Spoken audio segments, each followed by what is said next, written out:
Hello hi welcome to my YouTube channel Sushma vlogs. ఇవాళ నేను మీతోటి ఒక హెల్తీ డ్రింక్ షేర్ చేసుకోవాలనుకుంటున్నా.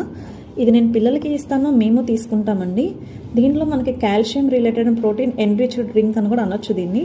దీనికోసం నేను తీసుకుంటున్నది 2 స్పూన్స్ రాగులు, 4 ఎండు ఖర్జూరాలు, 4 వాల్నట్స్, అలాగే గుమ్మడి గింజలు, పుచ్చపప్పు, సన్ఫ్లవర్ సీడ్స్, కొంచెం 2 స్పూన్స్ చియా సీడ్స్, 8 కాజు, 8 బాదాం తీసుకున్నాను. ఇవన్నిట్లో మీకు కాల్షియం, ఐరన్, ప్రోటీన్ అనేది చాలా ఎన్రిచ్డ్గా ఉంటుంది. ఇది తీసుకోవడం వల్ల పిల్లలకి బ్రెయిన్ షార్ప్గా పనిచేస్తుంది అండ్ మనకి కూడా ఇమ్యూన్ సిస్టమ్ అనేది బాగా డెవలప్మెంట్ అవుతుందండి. దానికోసం మనం ఏం చేయాలి, ఫస్ట్ ఒక బౌల్ తీసుకొని అందులో ఇప్పుడు నేను చెప్పిన ఐటమ్స్ మొత్తం ఒకటొకటిగా వేసి ఒకసారి క్లీన్ చేసుకోవాలండి. క్లీన్ చేసుకున్న తర్వాత మంచి వాటర్ పోసుకొని ఓవర్ నైట్ ఇలా సోక్ చేసి ఉంచుకోవాలి. అయితే నేను బాదాన్ని నేను సపరేట్గా నానబెడుతున్నాను, ఎందుకంటే దాని మీద వచ్చే పీల్ అనేది చాలా హార్మ్ఫుల్ అండి. మార్నింగ్ కల్లా దాంట్లో ఉన్న పాయిజన్ మొత్తం ఒక లేయర్గా ఫామ్ చేసుకొని ఉంటుంది బాదం అనేది. సో కంపల్సరీ మనం అది పీల్ ఆఫ్ చేసుకొని యూస్ చేసుకోవాలి, అది డైజెషన్ కూడా అవ్వదు.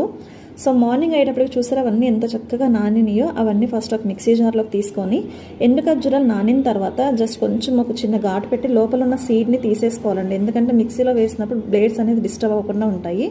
అలాగే బాదంని కూడా పీల్ ఆఫ్ చేసేసుకొని అవి కూడా అందులో నేను యాడ్ చేసేసుకున్నాను. బాదం అనేది బ్రెయిన్ షార్ప్గా పనిచేయడానికి పిల్లలకి చాలా యూస్ఫుల్ అవుతుంది. మనిషికి 2 చొప్పున, అంటే పర్ హెడ్ వచ్చేసి మనం 2 యాడ్ అయ్యేలాగా చూసుకోండి. ఇందులో నేను ప్రెసెంట్ ఇప్పుడు వాటర్ తోటి చేస్తున్నాను ఈ డ్రింక్ అనేది. మీ దగ్గర ఆవు పాలు ఉన్నట్లయితే కాచి చల్లార్చినవి వాడండి, అంతే తప్ప ప్యాకెట్ పాలు కానీ సోయా మిల్క్ లాంటివి అన్ని కెమికల్స్తో చేస్తున్నారు. సో అవి అవాయిడ్ చేయడం బెస్ట్ అని నా సజెషన్ అండి. సో ఇప్పుడు ఏంటంటే మా సిస్టర్ దగ్గర నుంచి నేను న్యాచురల్ హనీ తీసుకొచ్చుకున్నాను, అది నేను యాడ్ చేస్తున్నాను.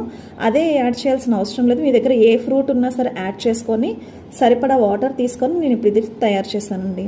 మీరే డ్రింక్ తీసుకుంటారో నాకు కూడా ఒకసారి షేర్ చేసేయండి. Thanks for watching my video.